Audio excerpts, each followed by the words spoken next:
This clip is brought to you by SaveWithConrad.com.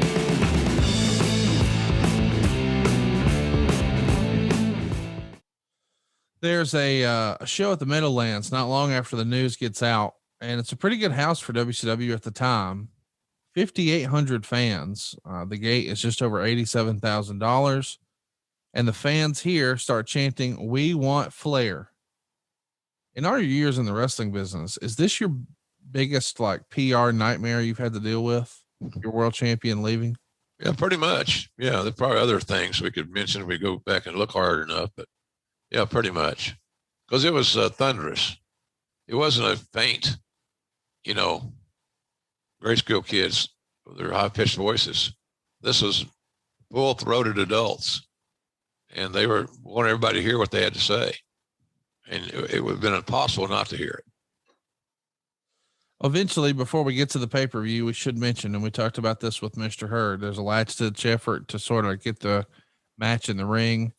I believe the Turner legal department told Mr. Hurd, hey, you can't legally fire him. You can't legally do that.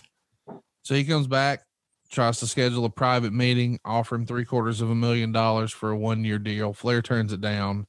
He's made his decision. He's taking his talents to New York City. So we're here. It's the We Want Flair Great American Bash. It's poorly received by the readers of the Wrestling Observer. It got 2 thumbs in the middle, 0 thumbs up, 239 thumbs down. One of the worst reviewed shows in pay-per-view history. 7,000 fans are here to see it, 5,500 of which paid a $99,000 gate. There's 145,000 homes that purchased the pay-per-view.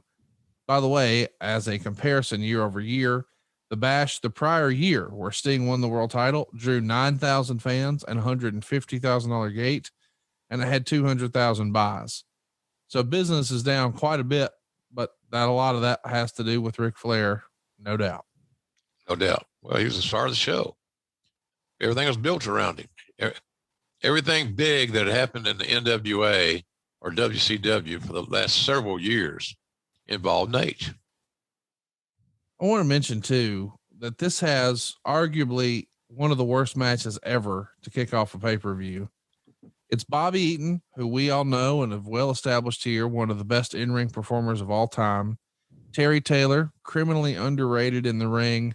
Maybe you didn't love his character or the stuff you read in the newsletter, but when the bell rang, the guy knew how to perform. Yeah. And of course, one of the biggest wrestlers of all time, arguably the biggest star ever, Steve Austin, are all in a match. And you think, well, how in the world is that bad? Well, for starters, we add P and news to it.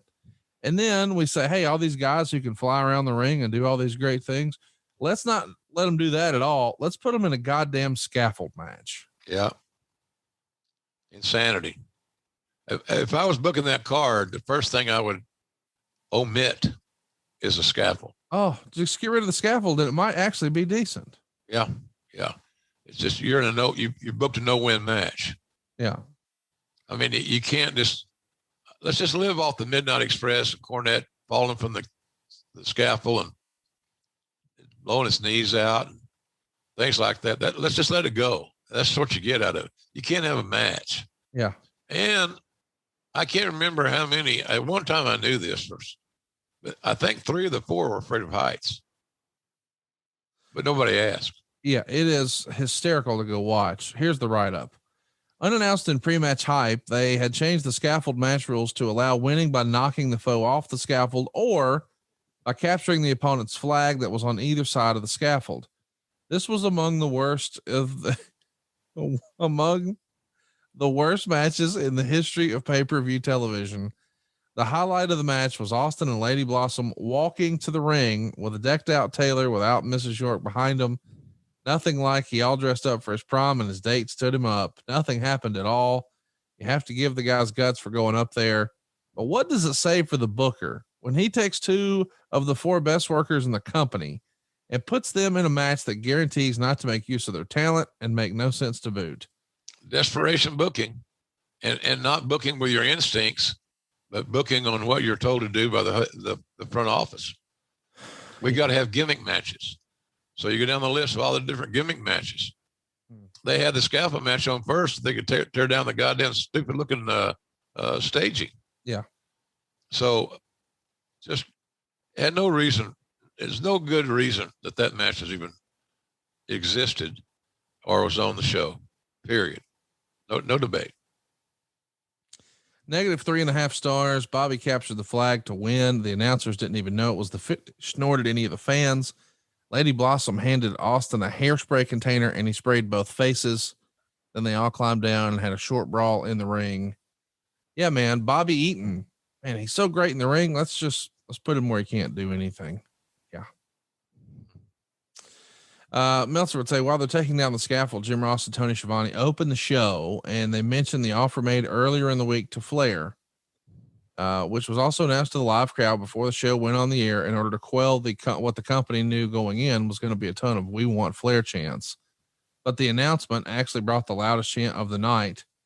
But as the company hoped, it was off television. Man, this has got to be weird where the fans, they're mad at the company. They're not mad at Rick. They're not pissy with him, but yet they're still here paying their money, showing up. It's a tough spot for everybody. Yeah. Uncomfortable as hell. I'm sure Tony's got his thoughts on it too. It wasn't a fun show to do. Not because of him and me. I didn't think, we always had pretty good chemistry, I think. Yeah. Still do. And Tony has to endure my bizarreness at times. My sense of humor sometimes isn't for everybody. I get that. I'll watch that going forward. But I'm not going to stop having a good time and trying to entertain the audience. Don't you watch shit? We want to hear your sense of humor. So anyway, it wasn't fun to do, man. You can see, we both knew, Tony and I both knew these talents very well. We worked with them almost every day. And you can tell when your team is ready to play and when they're not. This team was not ready to play. And they were all caught up in the same cluster that we were.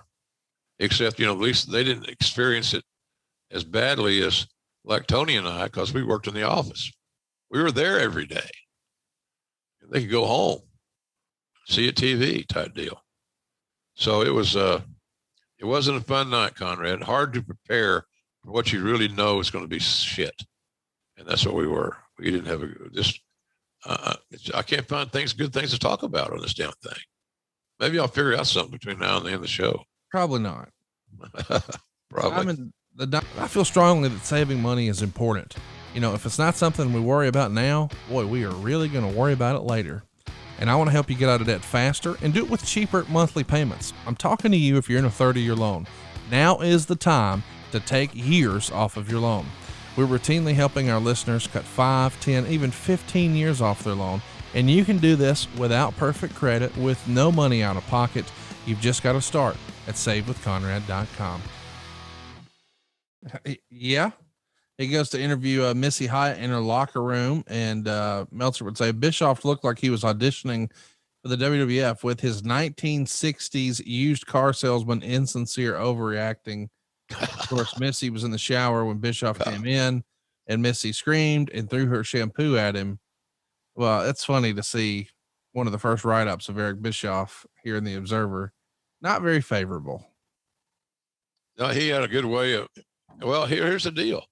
Eric was a natural heel. Yeah. And, sometimes it could be said you're too good looking for your own good. I've never had that said about me. I know you probably have on many occasions, but nonetheless, Eric's a little like Paul Heyman. And I say this in highest regard. They're both very good at what they do, and they're easy to dislike. Hey, it's Conrad Thompson. Thanks for checking out the podcast here on YouTube. Be sure to hit the subscribe button and the notifications bell so you get a notice anytime we upload some new content. And go save yourself some money right now. If you're in a 30-year loan or you have credit card debt, it's not a matter of if I can save you money. It's a matter of how much. Find out right now for free at savewithconrad.com.